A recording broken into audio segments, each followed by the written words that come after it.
let's just jump right in and break down one of the most common business models you see all over the internet. You know the one. It promises you financial freedom, a way out of the 9 to 5, and it's built on a foundation that's, well, it's both incredibly simple and, frankly, psychologically brilliant. I mean, you've seen this 1,000 times, right? Scrolling through social media and ads that pop up everywhere. This is the hook. It's this huge promise of life-changing money, and the best part? It's for anyone, no matter who you are. This is the front door. Okay, so beyond the flashy testimonials and the promises of a new life, there's a cold, hard financial engine running underneath it all. So today, we are pulling back the curtain on the numbers and the psychology that really makes this whole thing tick. Let's get into it. First things first, we have to talk about the money, because the economics of this model are, well, they're unlike almost any other business you're ever going to see. The profit margins are just astonishing.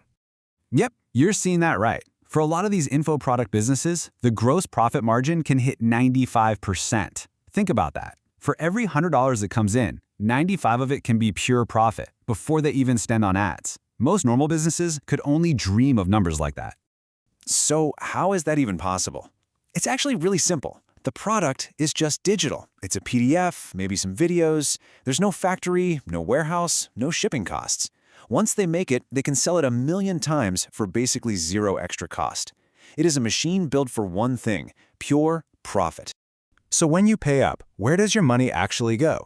Well, after a few tiny costs, a giant chunk is either pocketed as profit or, and this is key, it's immediately poured right back into ads to find the next customer.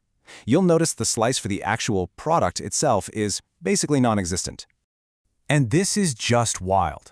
These businesses can spend up to 60% of all the money they make on more advertising. Now, why on earth would they spend so much?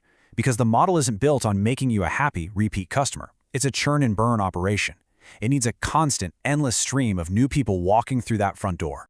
So you have to wonder, who's falling for this? And you might think it's people who are easily fooled, but the truth is way more interesting than that. The real target is someone who thinks they're making a perfectly logical, rational decision. See, the perfect customer isn't dumb. They're frustrated. They feel stuck. They feel like they're working hard, but the system isn't rewarding them. They're looking for that smarter path, the secret shortcut that other people just don't get. They don't buy the product because they're gullible. They buy it because they truly believe they're making a smart investment to finally get an edge. And this is where the model gets really clever. Once you're in, the entire system is designed to keep you there, and it does it by making any failure feel like it's your own fault. The whole thing runs on a concept called information asymmetry. It just means the seller knows something you don't. They know the method is already saturated, or that almost nobody succeeds, or that you could find this info for free online. But the buyer? You just see the promise. And that gap, the space between their promise and the reality, that's where they make all their money. And this lays that gap out perfectly. You're sold this idea of a proven, can't-fail system that's perfect for beginners. But what you usually get is some super generic advice for a market that's already packed with people trying the exact same thing. And that full support? It can't really help you if the whole idea was flawed from the start. This creates this really powerful psychological loop. You buy in, full of hope. Then, when it doesn't work, you start to feel uncertain. But the story they tell is always, oh, you just didn't try hard enough, or you must have missed one crucial step. Suddenly, the failure feels like it's your fault. And what's the solution they offer? Of course, it's another product, a more expensive one, that has the real secret this time. So with all that in mind, how do you spot one of these traps in the wild? It actually boils down to one single, incredibly simple question that just cuts through all the marketing noise. Everything we've just talked about, the insane profit margins, the massive ad spending, the psychological tricks, it is all designed to do one thing, to keep you from asking this one question. And here it is. Let's call it the verification test. When you see an offer like this, just ask yourself this: who is responsible for proving this thing works? Is the seller giving you clear, undeniable proof? Or are they just asking you to pay up and take a leap of faith? And that's the bottom line. If the entire sales pitch really just boils down to you have to buy it to find out if it works, then they've shifted the burden of proof completely onto you.